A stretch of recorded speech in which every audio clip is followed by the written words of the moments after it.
Welcome to the Opening Bell Report. Start the clock. It is early 2026. You pull up a chart of the Wendy's company, ticker symbol WEN. And honestly, if you are a momentum trader or even just someone who likes seeing green on your screen, you probably want to close the tab immediately. It is ugly. Oh, it is hideous. There's really no other way to describe it technically or sentimentally. Yeah, we are talking about a stock trading firmly between $7 and $8.30. These are levels we haven't really seen since the absolute panic lows of COVID-19. At the bottom of the barrel. If you zoom out on the weekly time frame, the chart looks like a staircase leading into a dark, flooded basement. And that basement is very crowded right now. It's crowded with investors who bought at $10 or $11 or $12 and are currently just massively underwater. Right. The sentiment on the street is basically sinking ship. You have analysts downgrading it. You have headlines about the, quote, death of the square burger, unquote. This is a bit dramatic, but... Yeah, very dramatic. And you have institutional money just fleeing to safety. And this is why we are here today. We have an analysis report in front of us that looks at that exact same chart, that same apparent disaster, and says this is actually the opportunity of the year. Yeah, the report lays out this bullish, deep value thesis. And I have to say up front, it is not for the faint of heart. It requires a very strong stomach. Which is exactly why we're doing a deep dive into this contrarian argument today. Yeah. Our mission is to figure out if Wendy's is actually just a value trap, a cheap stock that's going to zero or drifting into irrelevance. Or if this is a textbook market overreaction. Exactly. Setting up essentially the ultimate turnaround play of 2026. Trading at multi-year lows. Why Wendy's could be the buy of 2026. That's the core focus of the analysis report we're unpacking. It really all comes down to one fundamental question. Is the market right to be this panicked, or is the math screaming buy while the crowd is just screaming sell? So to answer that, we're going to break this analysis down into 4 pillars. We're going to look at the valuation disconnect first, specifically why Wendy's is trading at roughly half the multiple of McDonald's. Which is wild. It is. Then we're going to look at Project Fresh, which is management's somewhat brutal strategy to fix the operational bleeding. Then the dividend. Yes, the dividend, which has reached yields that frankly look suspicious at first glance. And finally, we're going to look at the short squeeze potential because apparently betting against this stock has become a very crowded trade. The short interest is massive right now. It's like a coil waiting to spring. But let's not get ahead of ourselves. We really have to start with the price. The deep value argument. Now, usually when a stock is this cheap, there is a valid reason. It's like finding a steak for $2 at the grocery store. You just assume it's expired. You don't ask questions, you just walk away. Exactly. But this report argues that the market has priced Wendy's for a worst-case scenario that simply isn't playing out in the actual financials. Exactly. They're looking closely at the forward price-to-earnings ratio, the PE. Right now as we speak, Wendy's is trading under 10 times earnings. Under 10. For a major legacy consumer brand with global recognition, single digits it's the distress bin. It's essentially where retail stocks go to die. To put that in perspective for everyone, because everything is relative in this game, where is the Golden Arches sitting right now? Well, McDonald's is trading at a premium of 20 times or higher. So let me get this straight. The market is willing to pay $20 for every $1 of McDonald's earnings, but they will only pay less than 10 for Wendy's. That is a massive spread. It's a complete chasm. And the report frames this perfectly regarding the psychology of the pricing. They say McDonald's is priced for perfection. Meaning, when you pay 20 times for a mature company, you are betting that execution will be absolutely flawless, margins will expand, and no one will ever get tired of a Big Mac. The risk is heavily skewed to the downside. If they miss earnings by a single penny, the stock gets crushed. Whereas Wendy's is priced for disaster. Correct. And here is the core insight for the value investor. When a stock is priced for disaster, the company doesn't actually have to be amazing to see the stock price go up. They just have to be essentially not dead. It's the low hurdle theory. They don't need to win the Olympics. They just need to finish the race without tripping over their own feet. Yeah. If Wendy's just stabilizes, if they just stop the bleeding, the market is forced to re-rate the stock. That's multiple expansion. Right. You go from a 10 times multiple to maybe a 12 or 14, which is still very cheap compared to McDonald's. But that re-rating alone sends the stock up 20 to 40% without the company earning a single extra dollar in profit. It is purely a change in perception. That makes sense mathematically, I get that. But perception doesn't just change by magic. The market hates this stock right now for a reason. Sales have been sluggish, traffic is down, and the brand frankly feels a bit tired in the US. You can't just sit around and hope the market changes its mind. Yeah. You need a catalyst. Something has to force that change. Which brings us right to the second pillar of the thesis, Project Fresh. This is the strategic reset. And honestly, reading through the details in the analysis report, It sounds painful. This isn't a friendly, let's launch a new promotional burger strategy. This is a let's amputate the infected limb strategy. That is a very vivid way to put it, but it's accurate. The headline number here is the closure rate. Wendy's management has fully committed to closing 5 to 6% of their underperforming U.S. restaurants throughout 2026. See, as a consumer, when I see store closing on a sign or I drive by a boarded-up fast food joint, I think failure. I think the business is shrinking. Why does this report view shrinking the footprint as a bullish signal? It's all about average unit volume, AUV. Think about a franchise system like a chain link fence or even a sports team. If you have weak link stores that are old or dirty, unprofitable, or just in bad locations, they drag down the averages for everyone. They pull the whole brand down. Right. They require outsized corporate support, they hurt the brand image, and they dilute overall profitability. Because this is classic addition by subtraction. Precisely. By cutting that bottom 5% of dead weight, you instantly raise the average profitability of the remaining 95%. It frees up corporate capital to invest in the franchisees who are actually performing well. And it sends a message too, right? Yeah, it signals to the market that management cares way more about margins and free cash flow than vanity metrics like total store count. Okay, but you can't cut your way to growth forever. Eventually, you do have to sell more burgers. Is there any actual growth happening in this business, or is it just a carefully managed decline? And that's the nuance the market is missing right there. That is what the report really hammers home. The U.S. business is absolutely in a turnaround, yes, but the international business is actually thriving. I saw that data point. International system-wide sales were up 6.2% in Q4 of 2025. Which is a very healthy number. Right. It proves the brand actually travels well. It proves the core product isn't the problem. The problem is very localized to the U.S. consumer and the specific competitive dynamics happening here. Specifically, the value wars. Let's talk about that, because the 2026 consumer is stressed. We know inflation has moderated somewhat from the peak, but prices are still very high relative to wages. People are simply tapped out. The days of the $15 combo meal being acceptable are just over. And Wendy's arguably got caught on the wrong side of that curve last year.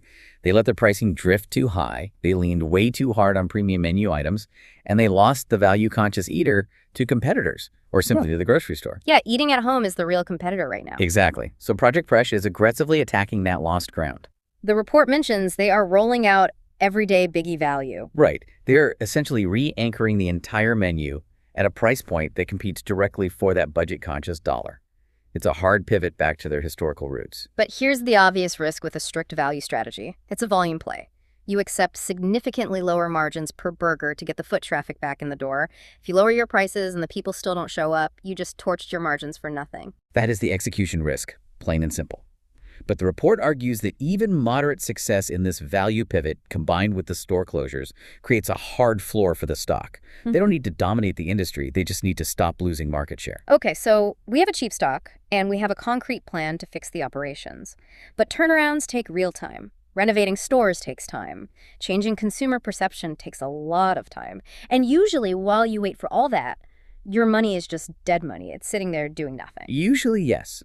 But this is where the deep value thesis gets really interesting. You aren't just waiting, you are getting paid to wait. And you're getting paid a lot. The dividend. Because the stock price has cratered into the $7 range, the math on the yield has just gone haywire. We are looking at a yield right now between 6.7 and 8%. In a world where interest rates have stabilized and savings accounts are paying nowhere near that, an 8% yield on an equity is a massive outlier. It is basically screaming for attention. But usually when a yield screams that loud, it's a siren song. It's a classic yield trap. When I see an 8% yield, I immediately assume a dividend cut is coming next quarter. Companies do not pay 8% if they are perfectly healthy. They cut the dividend to save the cash. And that right there is the bear case. It is a very legitimate fear.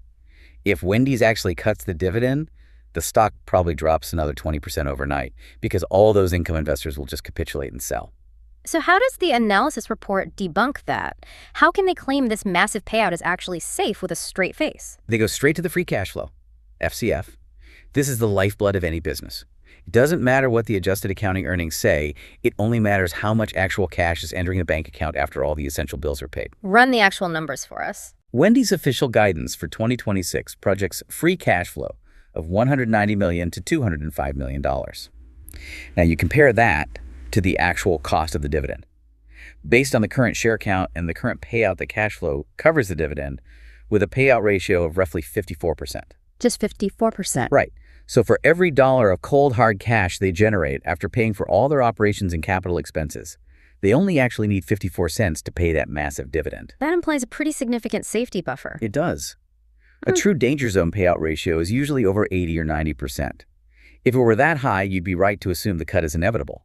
But at 54%, they could have a pretty bad year, miss their internal target significantly, and still easily afford to write the check. So the thesis is essentially an arbitrage on market fear.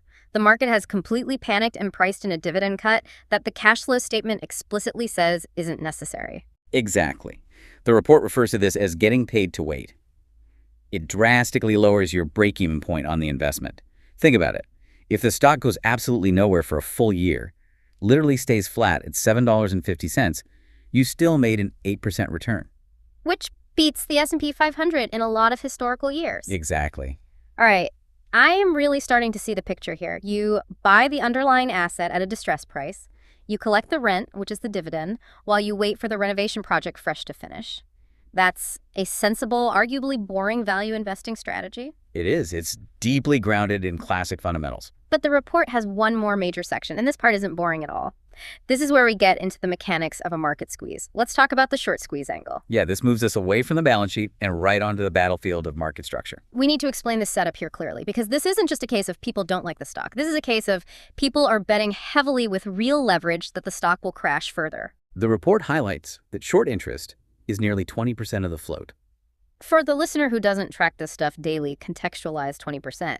Is that a lot for a company like this? It is exceptionally high for a boring non-tech food company. Anything above 10% is generally considered a crowded trade. At 20%, you have 1 out of every 5 tradable shares actively being sold short. That means a massive amount of institutional capital is banking on Wendy's failing. They are betting on that disaster scenario we talked about earlier. They think the $7 stock is going to $4. Right. But here is the structural trap. Short selling is uniquely dangerous because your potential losses are theoretically infinite. If the price goes up, you lose money. And to stop losing money, you are forced to buy the stock back to close your position. Which increases the buying demand, which drives the price up even further. Exactly. And the deeply oversold technicals play a huge role here too. The report points out the RSI, the Relative Strength Index, and the MCD on the weekly charts. These indicators are currently flashing multi-year lows. So it's stretched to the absolute limit. Right. Think of it like holding a beach ball underwater. Yeah. You can hold it down, but the deeper you push it, the more kinetic pressure builds for it to just pop violently back up to the surface. So the stock is the beach ball. The short sellers are the collective hand pushing it down. What actually happens if the hand slips? That is the catalyst moment. Yeah. And it doesn't take much at this point. If Wendy's reports earnings that are just okay, not even great, just okay, or if they merely announce that foot traffic stopped falling in Q1, the entire narrative shifts instantly. And suddenly those short sellers are staring at an 8% yield they have to pay because remember, short sellers actively pay the dividend out of pocket to the lender of the shares and a stock price that is suddenly ticking up against them. And the rush for the exit begins. This is exactly what creates the slingshot effect mentioned in the report. They suggest a short squeeze could rapidly push the stock back toward the analyst consensus targets. We are talking about a move from the $7 range back to $9 or $9.40 very, very quickly. That's a 20 to 30% upside move in the share price almost overnight, plus you're holding that yield. It creates a highly asymmetric risk-to-reward profile. The downside seems structurally limited at this point because, well, how much cheaper can a profitable cash-flowing company trading at 9 times earnings really get? It's already sitting on the floor of the basement. But the upside is, frankly, explosive if the shorts are wrong. It is really fascinating how these 4 pillars stack together. The valuation provides the concrete floor, the dividend pays you just to stand on the floor, and the short interest provides the rocket fuel if the floor holds. That is the beautiful architecture of a deep value trade. You are actively looking for mispricing where the crowd is highly emotional and the underlying math is completely stoic. But we do have to play devil's advocate here. We are not in the business of just selling fairy tales. What actually breaks this thesis? What is the kill switch for this trade? Execution risk. Plain and simple. Project Fresh looks really good on paper, but closing physical stores is messy. It affects your local supply chains. It affects local marketing density. If they close those stores and the remaining stores don't actually see a sales lift, then the whole turnaround thesis crumbles. Or what if the value wars get too hot? If McDonald's and Burger King decide to just slash their prices even further to kill Wendy's off while they're vulnerable, Wendy's might not have the margin buffer to fight back effectively. Correct. And we have to closely watch that free cash flow guidance. That 54% payout ratio is based on projected cash flow.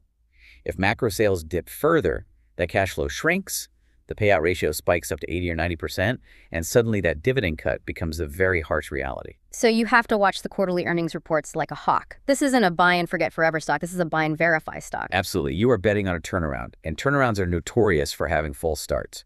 You need to constantly verify that the patient is actually responding to the medicine management is giving them. You know, looking at this whole picture, it really reminds me of that classic investing quote. The time to buy is when there's blood in the streets. Or in this specific case, maybe unsold Frosties in the streets. Right. But the psychology of actually doing it is the hardest part. It is physically uncomfortable to buy a stock that everyone else hates. It feels wrong. Your gut tells you don't do it. It's pure herd mentality. We are biologically wired to feel safe when we're in the middle of the crowd. If everyone around you is selling, your brain says run away. To stand there and click buy takes a level of personal conviction that most people, frankly, just don't have. But that is exactly where the alpha is. That is where the alpha lives. You simply cannot outperform the market by doing exactly what the market is doing. You have to find the specific spots where the market is demonstrably wrong. So to wrap this deep dive up, the bullish deep value thesis for Wendy's in 2026 really comes down to this. The crowd thinks it's over, the chart looks like death. But the fundamental math suggests the company is on sale for pennies on the dollar, paying you a massive salary to own it, and sitting on a powder keg of short sellers who might be forced to panic buy at any moment. It is an incredibly compelling setup. It is definitely risky, but the math is undeniable. I want to leave you with a final thought to chew on today. We often talk about efficient markets, the idea that the price on the screen is always exactly right. But we treat algorithms and institutional money like they're flawless. What if the data they rely on is really just aggregating human panic? Ask yourself, are you willing to bet against the crowd when the math suggests the crowd has simply lost its mind? Or does the comfort of the herd feel safer than the actual potential of the math? That is the exact question that separates the true deep value investor from the market tourist. Thanks for diving deep into the analysis report with us today. We'll see you on the next one. Don't forget to like, share, and subscribe for more.